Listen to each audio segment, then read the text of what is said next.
வணக்கம் நண்பர்களே. இன்று நம்ம யாரை பத்தி பார்க்க போறோம் அப்படின்னு பாத்தீங்கன்னா, பசியானவர்களுக்கு உணவு, நோயாளிகளுக்கு ஆறுதல், கைவிடப்பட்டவர்களுக்கு அன்பு, இப்படிப்பட்ட கருணை நிறைந்த வாழ்க்கை வாழ்ந்தவர் தான் தூய ஜான் பாஸ்டிக் தே ரோசி. 1698ஆம் ஆண்டு இத்தாலியில் பிறந்த ஜான் பாஸ்டிக் மிக சாதாரண குடும்பத்தை சேர்ந்தவர்.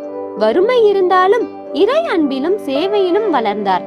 13 வயதில் இயேசு சபையினர் நடத்தும் கல்லூரியில் சேர்ந்தார். பின்னர் சாமிநாதர் சபையில் இணைந்து 1721ஆம் ஆண்டு குருவாக அருட்பொழிவு செய்யப்பட்டார். குருவான பிறகு ஏழைகள், நோயாளிகள், அனாதைகள் ஆகியவருக்காக முழு மனதுடன் சேவை செய்தார். மருத்துவமனைகளில் நோயுற்றவர்களை சந்தித்து ஆறுதல் கூறினார். கைவிடப்பட்டவர்களுக்கு தங்கும் இடமும் உதவியும் அளித்தார். அவருக்கே அடிக்கடி வலிப்பு நோய் வந்தது. உடல் பலவீனமாக இருந்தாலும் அவர் பிறருக்கான சேவையை ஒருபோதும் நிறுத்தவில்லை. பின்னர் அவர் மக்கள் ஒப்புரவு அருட்சாதனை வழங்கும் பணிக்காக நியமிக்கப்பட்டார். பலரின் வாழ்க்கையை இறைவனிடம் திருப்பியவர் என்ற பெருமையை பெற்றார். 1764ஆம் ஆண்டு மே 23ஆம் தேதி அன்று அவர் இறையடி சேர்ந்தார். 1881ஆம் ஆண்டு அவர் புனிதராக உயர்த்தப்பட்டார்.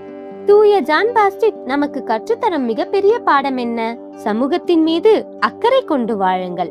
ஒரு காலி குவளையில் பாலை நிரப்பிய மகனிடம் அவரது தந்தை சிறிது சர்க்கரை கலந்து சமூக அக்கறை இல்லாத வாழ்க்கை கசக்கும் என்று கூறினார்.